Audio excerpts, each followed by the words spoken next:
Today, we're going to explain the difference between RVs. Now, behind me, we have a travel trailer. We'll start there. Travel trailers tend to be lighter, less expensive. Some are small enough to be towed by a car. So this one is an example of a toy hauler.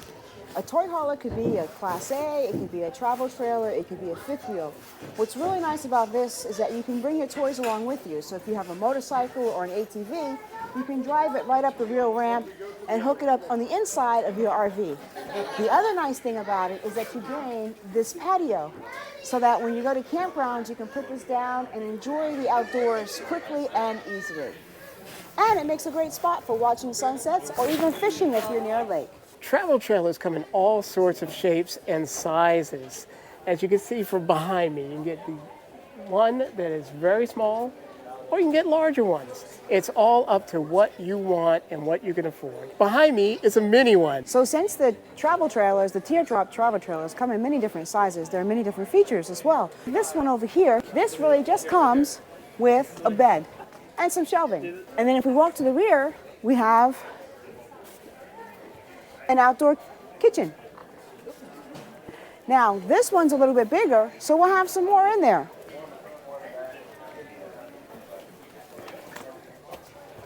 If you come inside here, you have a seating area, which folds into a bed, a table, and in this case, a wet bath, and a kitchen. Now, John, why don't you tell everyone who's not aware what a wet bath is? A wet bath. That is a room. It's an entire bathroom in one space, and you can take a shower in there, but you also have your toilet and sink. Usually you have a shower curtain, or the toilet and sink have covers over them to keep them dry while you're showering. So everything gets wet in a wet bath, but usually they have systems in place to keep water out of where it shouldn't go. Another kind of travel trailer is the pop-up camper. And this is basically a tent inside of a shell. Your shell is usually down low when it's closed, and then you raise it up, and these sides come out, and you have all this sleeping and living area. Sometimes they even have outdoor grills and tables. Let's take a look inside of one. This one comes with a small kitchen and sink and a separate cooler. On a pop-up camper, the beds are exposed to the elements in part because you're in this tent area. Now you can close the tent areas, the screens, with these covers, but you're basically in a tent. Or you can leave them open and be in the great outdoors. Now this behind me is what's called a fifth wheel. Now for a fifth wheel, you usually need a much larger truck than with a travel trailer, and you need special equipment mounted in it to hook this up to. But the advantage of fifth wheels is it's like a home away from home. I mean, you get things in fifth wheels you'll never find in very many of the other RVs, like islands and entire living rooms with big screen TVs. And this raised area behind me is usually the bedroom or a living room, and you have to go upstairs to get to it. Let's take a look inside. While we're here, fifth wheels usually come with a lot of storage up front. Let's head on in.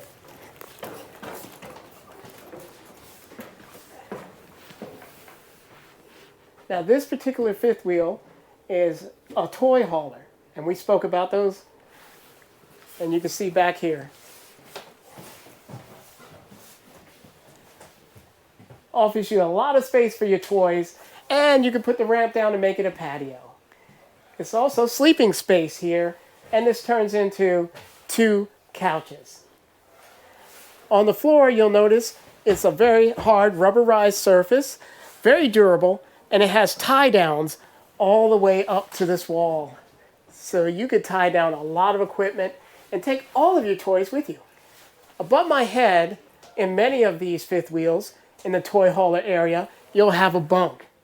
Also, up near the ceiling is also another bunk. And the 2 couches here also fold down to turn into a bunk, so you can bring the whole family with you. This is a more traditional fifth wheel. Let's take a look at the storage. Now, many fifth wheels come with a lot of storage up front. If we go around the side, you'll see even more storage. passes all the way through. That is not uncommon for a fifth wheel. That's the great thing about them. They can carry a lot of cargo.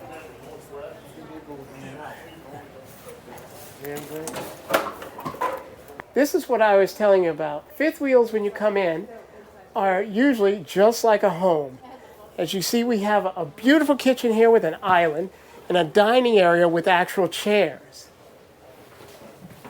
And we go upstairs as bedroom and bathroom. This one's a little different because you have your living area up front, up this set of stairs.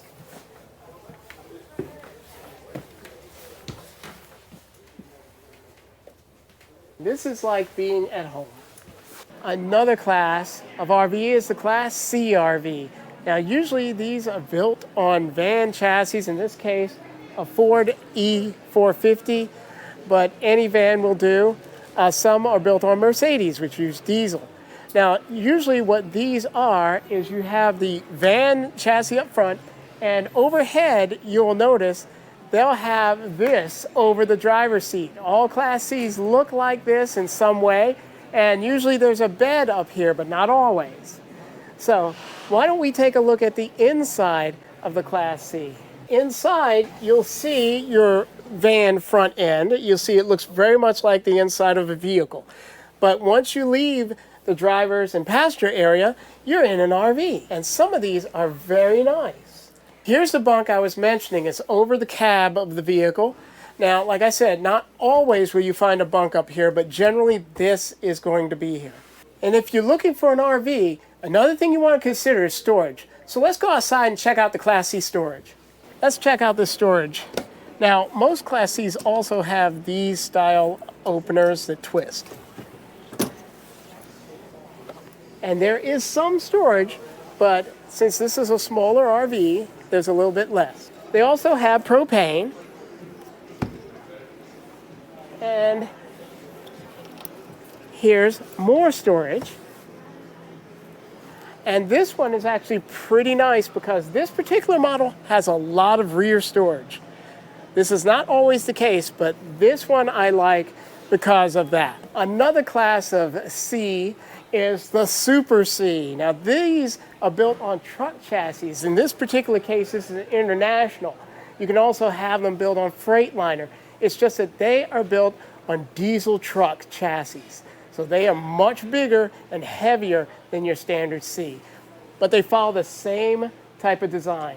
And they have a lot more power and towing capability. Let's go take a look at the inside. Super Cs are usually a lot better appointed than your standard Cs. They look a lot nicer, more luxurious inside. This one's a small one, but they can get quite big. You'll notice the storage bays on a Super C are much bigger than on a C. Here we have access to the batteries and such, and then you have propane, but as we move back, here we have storage. And once again, more storage. You'll notice the difference in the style of handle on the door. This is much more like your Class A RV, which we'll show you. So far, all the Class Bs we've seen have slides, but here's an example of one that doesn't. Let's take a look. In this case, since it doesn't have a slide, it's not as wide as the other Class Cs we saw. And whether or not you get a slide is personal preference. Another class of RV is the Class B RV.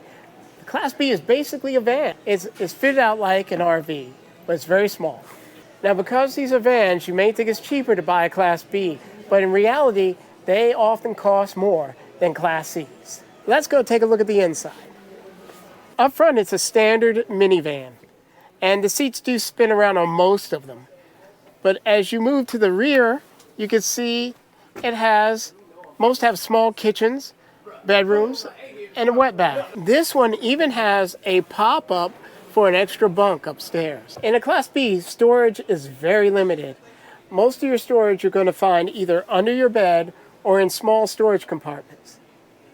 Another class of RV is the Class A. Now this is the one that looks like a bus. Class A's come in usually a gasoline or diesel. They're usually on a truck or bus chassis. They have plenty of storage usually, and they're very roomy inside. So let's go take a look. Now, inside this Class A, you can see it is very different from the other RVs. They usually have these large, comfortable seats. They have a front end. In the gas, the front end is very much like a truck. In the diesels, you'll have a layout more like a bus. Now, diesels are quieter. Gas is very loud. And if you want to see what it's like being inside driving a gas RV, check out this video right here. Now, let's go outside and check out the storage in a Class A.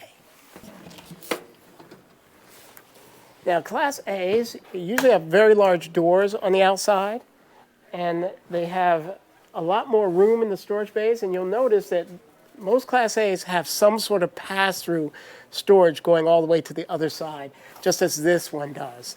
And once again, we have pass-through storage all the way to the other side up top here. Now, in diesels, the pass-through is much larger. We hope this helps you understand the differences between the various RVs, and we'd like you to subscribe and hit that notification bell because we're going to have more videos covering the buying process.